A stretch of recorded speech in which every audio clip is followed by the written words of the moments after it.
Welcome back to LonelyMan BGs and this video series on how to play War of the Ring. In this video, we'll be looking at the basics of the Fellowship. First, this is the Ring Bearer's figure, composed of Frodo and Sam. These two hobbitesses are accompanied by a number of companions, known collectively as the Fellowship.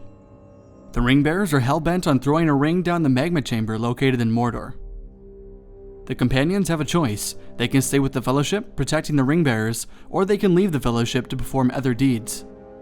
The Ring Bearers start out in Rivendell.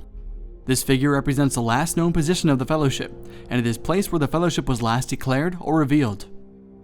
This is the Fellowship Progress Counter. It shows how far the Fellowship has traveled since the last known position. It also indicates whether the Fellowship is hidden or revealed.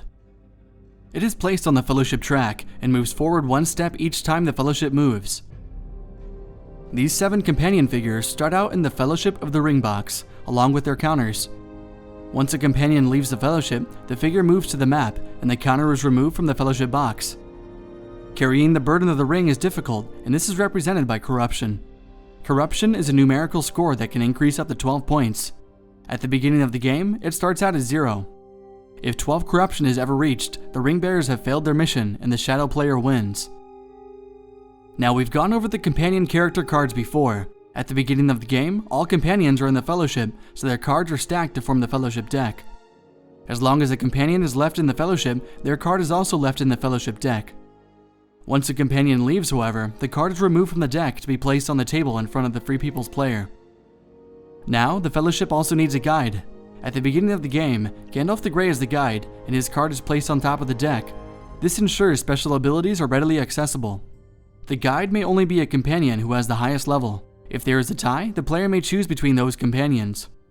For example, during the first turn of the game, the Fellowship player can replace Gandalf with Strider since they are both level 3 companions.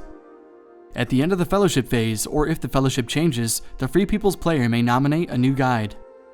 If a companion is acting as the guide, only the special ability that is marked guide can be employed, and the others are not available for use until the companion leaves the Fellowship. Now we come to Gollum. If all companions leave the Fellowship, the Ring Bearers are alone, and Gollum becomes the guide. His character card is then placed in the Guide of the Fellowship box.